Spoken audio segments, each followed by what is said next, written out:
Well, it's me now. I love my calendar boys. Remember that one? Yeah. Sweet, sweet, sweet calendar boys. Well, it's girls, but I'm saying boys. I'm wondering how many of you know what the first Saturday in May is. It's a worldwide event called Naked Gardening Day. And I've always loved that holiday. It was created so that gardeners could go out and tend their plants as God intended. Well, it was during the pandemic and I was bored and I didn't know what to do. And so I thought it would be really fun to do a naked gardening calendar and make people smile, make them feel good. And so I set out to do it. I called my friend Bob, who's in his 80s, and he has a big old orange orchard. And he said, sure, I'll do it. So he was poised behind a pixie tree. He has more costumes than anybody I've ever met. He's traveled around the world. He has this real beaver top hat. So I got a wonderful photo of him from behind a pixie tree, and he's just tipping his hat like this. And I'm like, yes, perfect, shot number one. So then I called Ken. Ken denies me nothing usually. And I said, Naked Gardening Day calendar. And he said, sure. So at that time, the mustard grass was up to here, and he wore his cowboy boots and his hat. And so I got him at quite a distance, and you can just kind of see the outline of that great body. And another really great shot. And at that time, I called my sister in New York. And I said, I've got this great project. I just love it. I'm doing a Naked Gardening Day calendar, all men. And she said, you have 12 men willing to get naked for you? And I said, sure, why not? Well, that was the death quell. After that, I started texting men I knew and emailing them and asking them in person. And nobody answered. They ghosted me. If they saw me on the street, they'd go like this.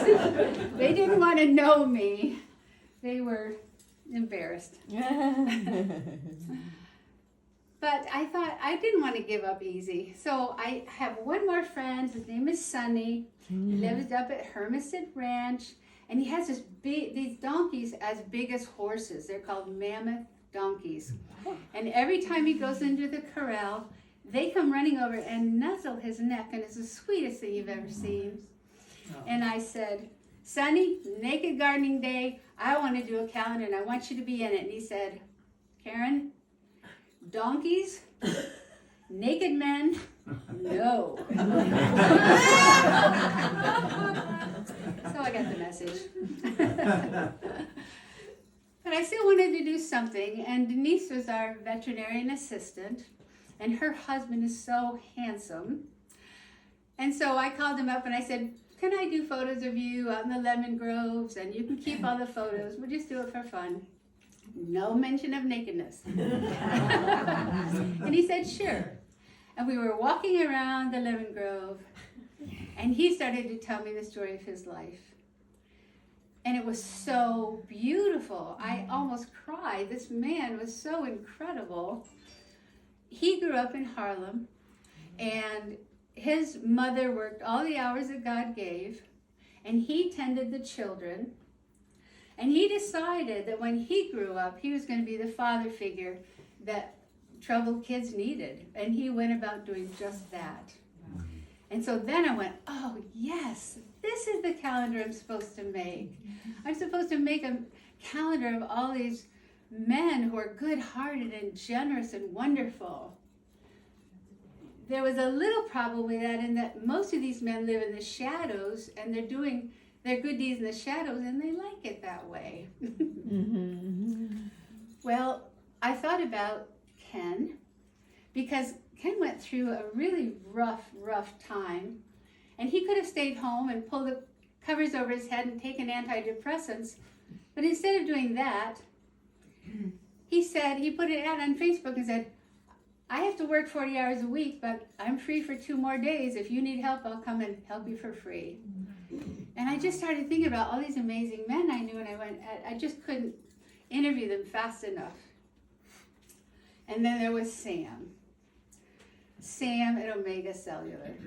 I wanted Sam bad because he is so kind and so generous. I've seen people walk in there and slam their phones down like, fix it, or I hate this plan. And he'd always just be centered and kind and treat them with so much goodness. And so I'd go in and I'd tell Sam what I was doing, and he said no. And so I'd do a really quick little interview, and I'd show it to him, and he'd go, no. And I'd ask him to step outside for just a minute. I'd take his photo, no. This went on for 2 months. And then finally, ta-da, I got the idea to email his wife. Would you stand up, Rochelle? That's right. And she said, yes. And so I said, this is the deal. I'll send you the text, change it any way you want, and I'll give you all the photos, and you can choose which one you like. And before you know it, the very next week, Sam was all spiffed up, and he was ready to have his photo taken, and it was all great. Well, I knew people needed that calendar. I could feel it. It was just timely. And so I did podcasts. I went to newspapers. I got a hold of the Good News Network, which was online. And as a result, that calendar went to 6 different countries. Went to Germany and France and Australia and New Zealand and Mexico and Canada, and of course here in the United States. And you may be like me, when you promote something, you kind of hold back a little bit. You know, it just feels kind of funny to put yourself out, but I knew that the world needed this, and it was so well received. I was so pleased. I took it to the Bank of Sierra.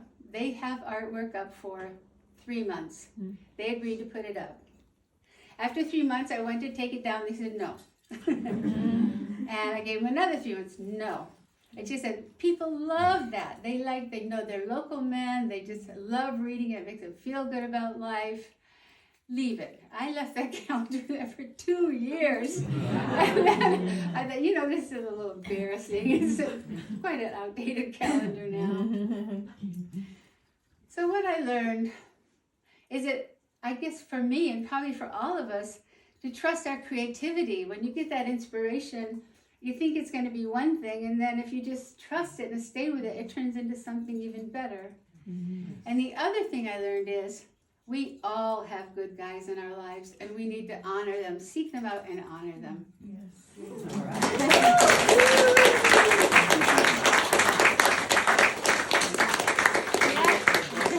That ends our evening, and I'm just so pleased you all came out on this dark night to be with us. And such wonderful storytellers. I'm so, so proud of everybody. Thank you very much. Thank you.